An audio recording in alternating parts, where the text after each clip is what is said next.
What is up, ladies and gentlemen of the Pokezoners? This is the Ibanez Obsession, and I'm proud to be bringing you the first pretty much uploaded anything on this channel other than the introduction video that NTman1 and I made. But other than that, you know, this will be the first video and battle and stuff. So anyways, yeah, proud to be bringing it to you. Anyways, this is going to be a battle I had against Monferno391, Ubers, you know what I do, and this guy gave me a run for my money.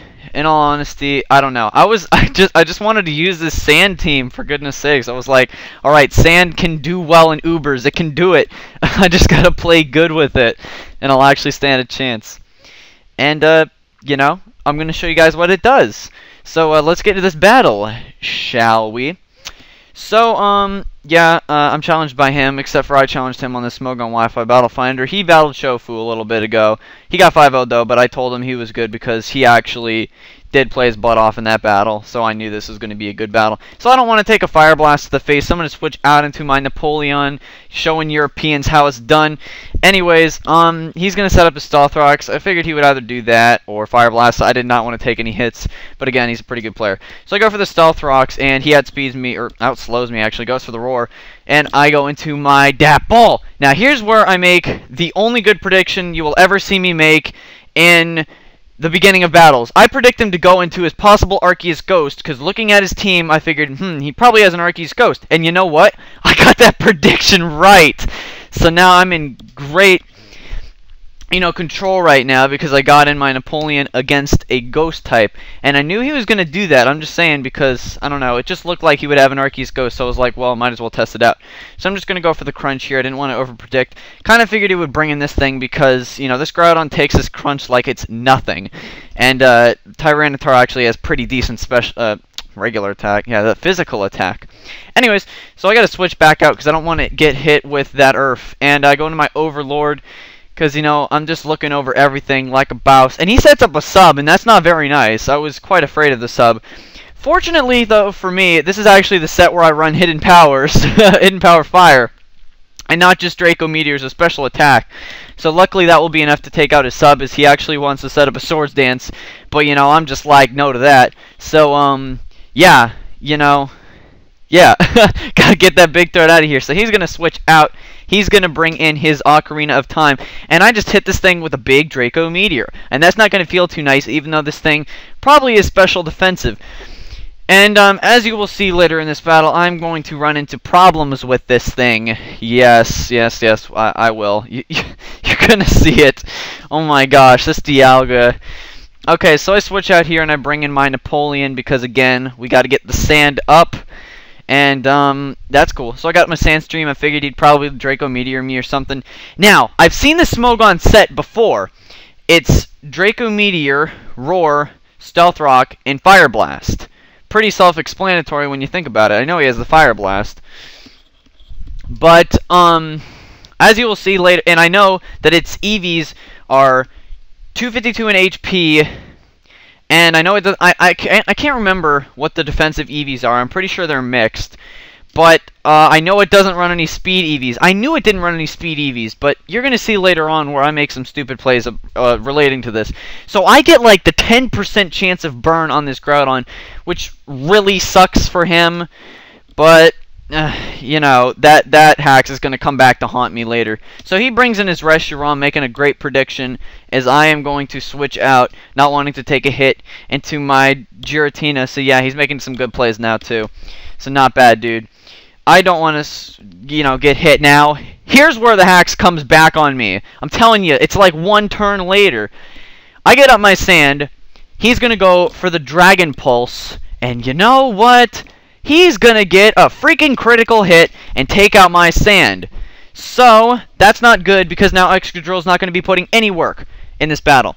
Now, what I should have done is I should have just switched into Excadrill here, instead of switching to Dat Bull. You know, I don't know why, but realizing that I'm making stupid plays, I switch into my Excadrill now for no good reason whatsoever. I don't know what I'm doing, guys. Man. Oh well. But yeah, I got my holy moly in here, and he's not going to be doing anything because my sand is gone. And while he was claiming that he would lose this weather war and he would probably lose the battle because I burned his Groudon, well, was he wrong because I got critted? So yeah, but as you will see later on, there will be lots of hacks. He brings in this thing. I'm thinking he's probably going to Earth Power me. I know I can take one. Probably Oko with a Rock Slide because, you know, Excadrill doesn't get Stone Edge. So, you know. But, of course, the fact that it doesn't get Stone Edge is going to screw me over because it lives. Oh, my gosh. This battle is not going my way right now. Now, I knew he was going to Earth Power again, but because apparently this thing is like... I don't even know what this thing is, actually. It's got to be like Expert Belt or something. Focus Sash. I bring in my Randy Moss, which I should have done earlier, but again, I'm being stupid. I don't understand. I usually make bad plays towards the end of the battle. Goodness.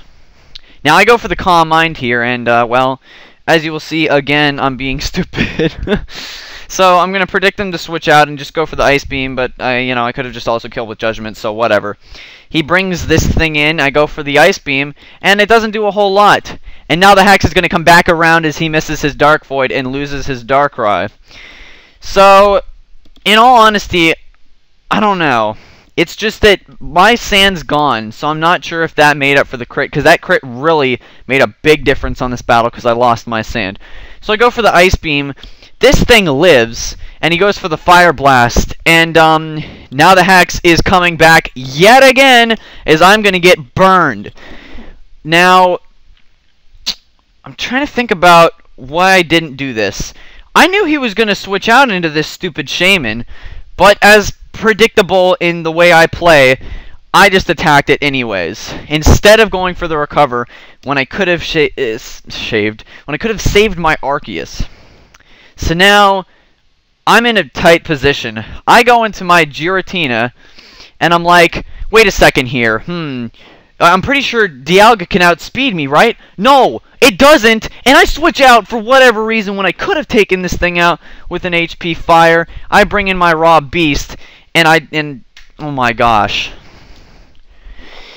The fact that I switched out there was probably the worst thing I could have ever done, because I could have saved this Raw Beast for his, not for his Reshiram, of course, but I could have saved it for his Ghost Arceus, and I could have just Death Foddered something. So now I'm going to lose my Skarmory, and I'm telling you, this is the exact same Smogon set. And I knew it. I knew he didn't have any speedies, but for whatever reason I was afraid he could outspeed me. So now I bring in Dat Ball. I'm not going to over-predict. I'm just going to go straight for Sacred Sword. I don't even know why I didn't go for Close Combat. I'm going to take this thing out, and now, basically, it's down to my Terrakion and my Giratina versus his thingy. His Ghost Arceus and his Reshiram. So I'm going to go into my Giratina, as he's actually going to go for the Substitute. And, good thing is, I actually carry the Shadow Sneak, and that's going to benefit me, as you're about to see.